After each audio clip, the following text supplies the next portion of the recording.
ભરૂચના જાડેશ્વર રોડ પર આવેલ ઇલેક્ટ્રોનિકની દુકાનમાં અચાનક આગ લાગતા ભાગદોડ મચી જવા પામી હતી, જો કે ફાયરે તાત્કાલિક સ્થળે પહોંચી આગ પર કાબુ મેળવ્યો હતો।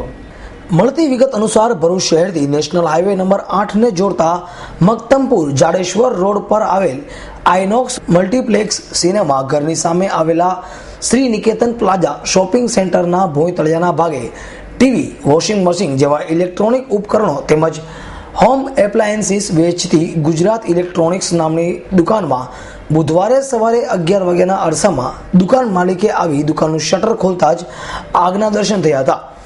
દુકાનના પાછલા ભાગેથી ચાલુ થયેલ આગે દુકાન માલિક કાંઈ સમજે તે પહેલા જ દુકાનના મુખ્ય દરવાજા સુધી ફેલાઈ વિકરાળ સ્વરૂપ ધારણ કર્યું હતું અને પોતે દુકાનમાં મુખ્ય દરવાજા તેમજ સાઇન બોર્ડને પણ લપેટમાં લેતા આસપાસના દુકાનદારોના જીવ તાળવે ચોંટી ગયા હતા અને આગને બુઝાવવા દોડધામ મચી ગઈ હતી।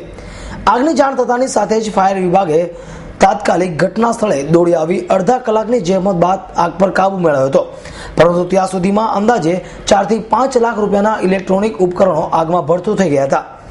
બનાવને પગલે દોડાદોડીમાં રોડ ઉપર ટ્રાફિક અટકી ગયો હતો, જેને દોડી આવેલ પોલીસ કર્મીઓએ યથાવત કર્યો હતો। આગ કેવી રીતે લાગી તેની પાછળના કારણો શોધવા સી ડિવિઝન પોલીસે એફએસએલની મદદ લઈ આગળની કાર્યવાહી હાથ ધરી છે। હું મેલાભાઈ વિવાસા ભરૂચ નગરપાલિકામાં હેરફાઈન તરીકે ફરજ બજાવું છું।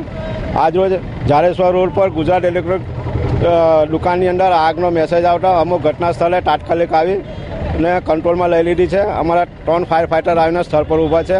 હાલમાં કામકાજ ચાલુ છે। કોઈની બચાવ કામગીરી હાથ ધરાઈ? કોઈ એમાં હજુ સુધી એ જાણવા મળ્યું નથી કે કોઈને ઈજા થયો એવું, પણ લગભગ ના થયો એવું લાગે। શેની દુકાન છે ને શેના કારણે? ઇલેક્ટ્રિક દુકાનની છે।